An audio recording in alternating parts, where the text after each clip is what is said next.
Good morning प्यारे बच्चों। आज नया चैप्टर स्टार्ट कर रहे हैं हम, डिटर्मिनेंट सारणिक। 12A का इम्पॉर्टेंट चैप्टर है ये सारणिक। हम इसको आपको सारणिक के बारे में, इट मीन्स जो कहना चाहिए सारणिक की प्रस्तावना, पहले हम उसको बता दें सारणिक का उद्भव कैसे हो गया।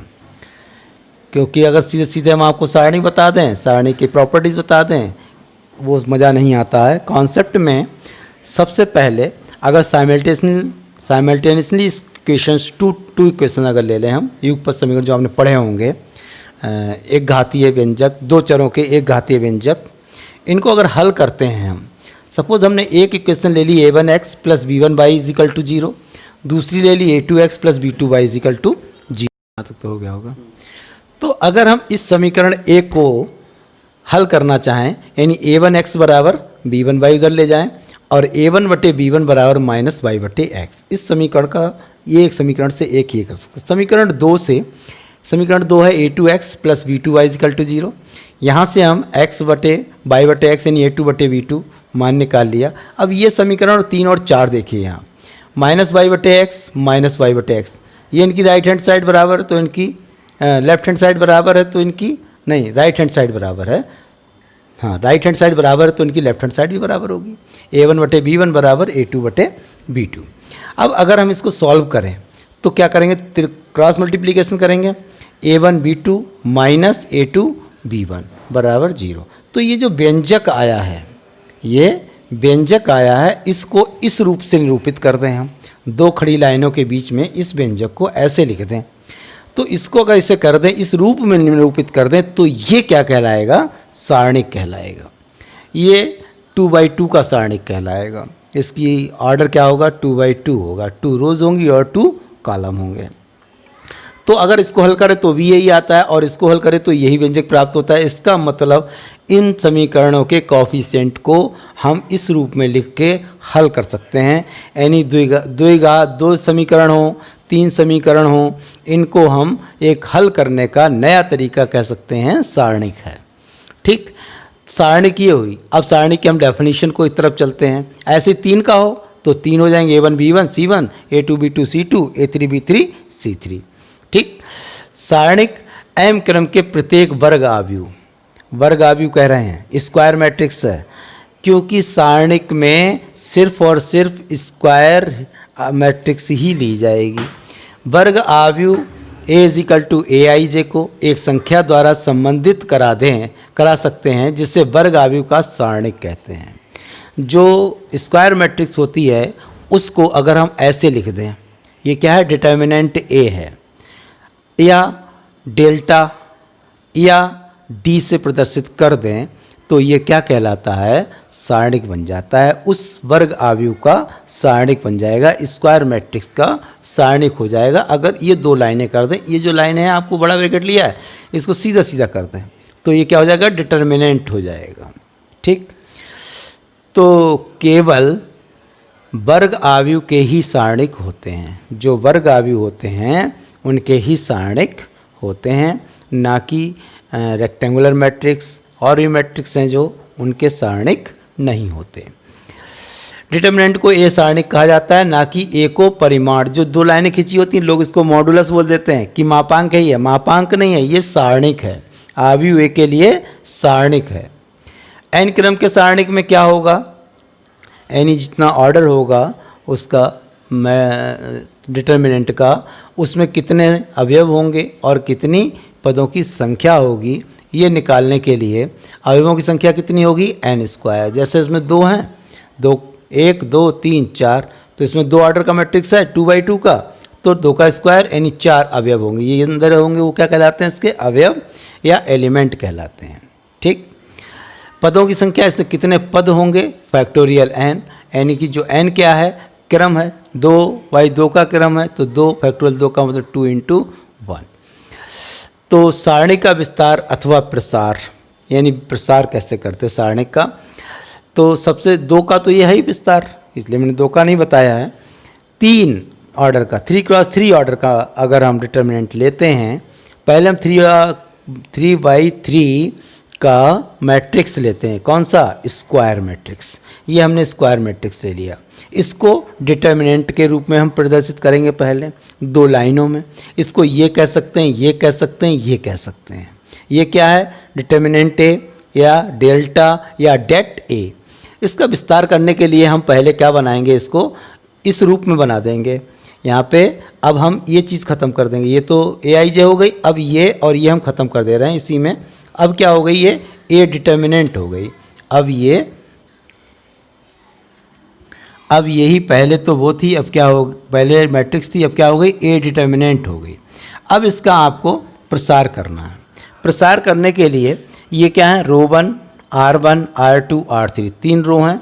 C1, C2, C3 पहला कॉलम, दूसरा कॉलम, तीसरा कॉलम। अब हम R1 के सापेक्ष अगर प्रसार करें तो R1 ये हुई। R1 के सापेक्ष प्रसार कैसे करेंगे? A1 जो दिया हुआ है पहला एलिमेंट, वो उसके सामने का कॉलम, उसके सामने की रो को छुपा लेंगे, बचे हुए एलिमेंट्स लिख देंगे। फिर माइनस चिन्ह लगाएंगे अपनी तरफ से। दूसरा एलिमेंट लेंगे, उसके सामने का कॉलम और रो हटा के ये और ये जो बचे हैं एलिमेंट उनको लिख देंगे। प्लस C1 के सापेक्ष लेना, C1 आएगा तो ये और ये कॉलम और ये रो खत्म हो जाएगी, A2, B2, A3, B3। ठीक है, बस ये लिख लिया आपने। इसके बाद A1 तो मल्टीप्लाई में है, इसको क्या ऐसे पहले मल्टीप्लाई करना है। B2 C3 minus B3 C2, minus का चिन्ह ऐसे रखा। B1 A2 C3 minus A3 C2 plus C1 A3 B3 और माइनस A3 B3। ठीक है, A3 B3 A2 B2 क्या बचा? जो भी बचा होगा C1 के लिए गया A2 B2 बचा। ये A2 है, ये B2 है, A3 है, B3 है। ठीक है, यहाँ आपको समझ में नहीं आ रहा हो तो यहाँ से अपने आप लिख लीजिए।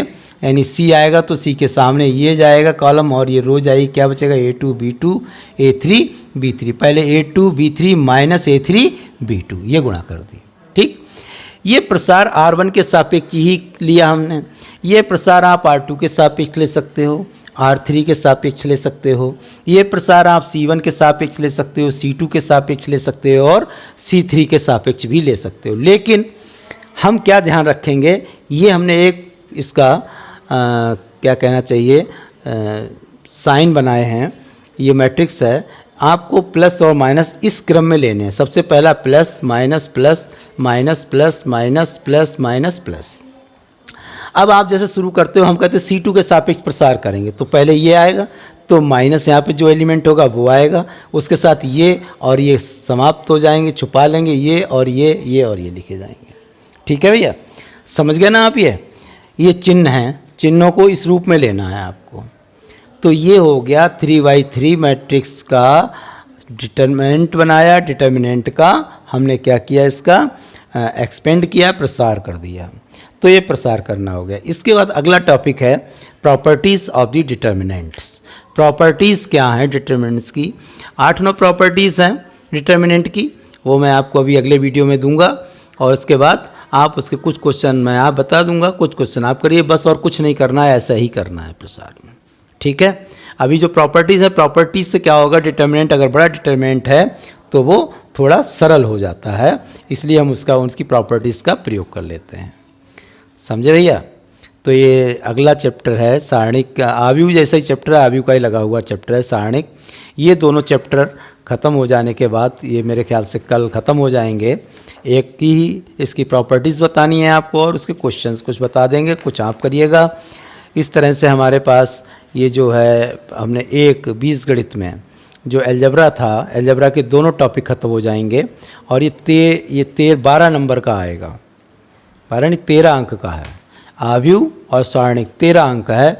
ये एक टॉपिक के बाद हम समाप्त करेंगे, उसके बाद समझ लीजिए आपका बोर्ड में 13 अंक का कार्य पूर्ण हो जाए। हाँ तो बच्चों, अगला जो टॉपिक है सारणी के गुणधर्म, प्रॉपर्टीज़ ऑफ डिटर्मिनेंट्स जो हैं, ये 7 लिखी, एक और है 8वीं, वो भी हम बता देंगे, नहीं लिखी होगी। यदि पहला है, यदि किसी सारणी की पंक्तियों को स्तंभों में तथा स्तंभों को पंक्तियों में परिवर्तित कर दिया जाए तो उस सारणी के मान में कोई परिवर्तन नहीं होता है। 2 पंक्तियों को स्तंभों में और स्तंभों को पंक्तियों में। जैसे कोई अगर सारणी दी गई है उसकी पंक्तियों को स्तंभों में खड़ा कर दिया जाए, कहने का मतलब है, और जो स्तंभ हैं उनको लिटाल दिया जाए, यानी पंक्तियों में रख दिया जाए, तो वो क्या कहलाएंगे? तो सारणिक के मान पर कोई परिवर्तन नहीं होता। इसी प्रकार मैंने ये सारे लिखे हैं, आप इनको पढ़ लोगे, इनमें कुछ ऐसा है नहीं। अगर कभी कुछ आपको लगे कोई सिद्ध करवाना हो तो आप कमेंट बॉक्स में लिख देना, तो मैं उसको सिद्ध करके ही बता दूंगा। जैसे यदि किसी सारणी की किसी पंक्ति या किसी स्तंभ के प्रत्येक अवयव को अचर k से गुणा कर दिया जाए तो नए सारणी का मान मूल सारणी के मान का k गुना हो जाएगा। पूरे सारणी को 2 से गुणा कर दो तो क्या हो जाएगा? 2 गुना हो जाएगा सारणी का मान इसका। ठीक है, तो कोई दिक्कत है नहीं इसमें। ये मैंने लिख इसलिए दिए, आप उनको लिख लोगे इकट्ठे। एक और है शायद 8वां, यदि किसी सारणिक में बहुपद में x बराबर a रखने पर बहुपद का मान, व्यंजक का मान 0 हो जाए तो x माइनस a उस सारणिक का एक गुणनखंड होता है। ये 8वां लिखा हुआ होगा आपकी किताब में, लिख लीजिएगा देख के। 7 ये हैं, 8वां वो लिख लेंगे। तो ये 8 प्रॉपर्टीज़ हैं, कहीं कहीं किस किताब 9-10 भी बना दी हैं, तो जो भी हों आप उनको लिख लें। और लिखने में अगर कोई दिक्कत आपको लगे समझने में किसी इसको, तो आप कमेंट बॉक्स में जाकर हमें बताएं, तो हम उसको सिद्ध कर देंगे, सिद्ध करके आपको बता देंगे। उससे अब इसके बाद क्या रह जाता है कि एक्सरसाइज रह जाती है। हम इसकी एक्सरसाइज नेक्स्ट वीडियो में आपको करवाएंगे। कुछ क्वेश्चंस हम करवा देंगे, कुछ आप करिएगा और एक्सरसाइज ख़त्म हो जाएगी। इस तरह से ये सारणिक भी समाप्ति की ओर है। ठीक है भैया, धन्यवाद।